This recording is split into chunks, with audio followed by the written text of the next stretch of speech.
Bonsoir Barbara Pompili, on n'a pas encore les résultats définitifs, mais apparemment vous l'emportez. Est-ce que vous êtes heureuse? Je vous sens très calme.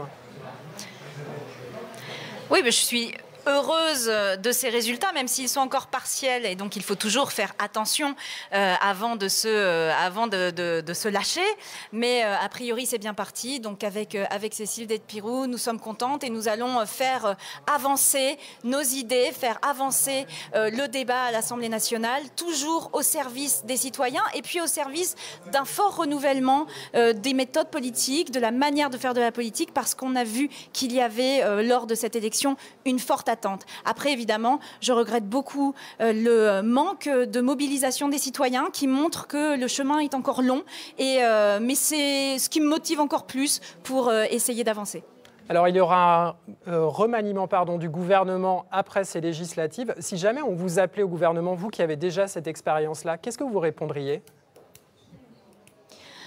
Écoutez, je ne sais pas. Moi, ce que je veux, c'est être la plus utile possible. Après, j'ai retrouvé le terrain, j'en ai beaucoup fait, j'ai beaucoup discuté avec les gens.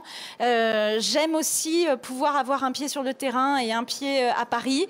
Donc, le rôle de député est un rôle qu'il ne faut pas négliger. Il ne faut pas toujours penser uniquement au gouvernement. Le travail qui est fait à l'Assemblée nationale, que ce soit des débats, que ce soit le contrôle du gouvernement et que ce soit aussi pour faire avancer des choses très importantes comme la transition écologique, par exemple, dont on sait notamment ici dans la Somme que ça peut créer beaucoup d'emplois. Tout ça, ça fait partie des débats que j'ai envie de mener. Donc, on verra bien où je peux être la plus utile. Je sais que certaines rumeurs courent, mais vous savez, les rumeurs, ça court. Mais pendant ce temps-là, nous, on est au travail et on est là pour faire avancer les choses. Alors, puis, je veux juste c'est important, effectivement, mais il y aura aussi la loi travail. Comment vous positionnerez-vous par rapport à ce que le gouvernement prépare ? D'abord, on va se positionner dans le dialogue, puisque le gouvernement souhaite avoir un dialogue, notamment avec les partenaires sociaux.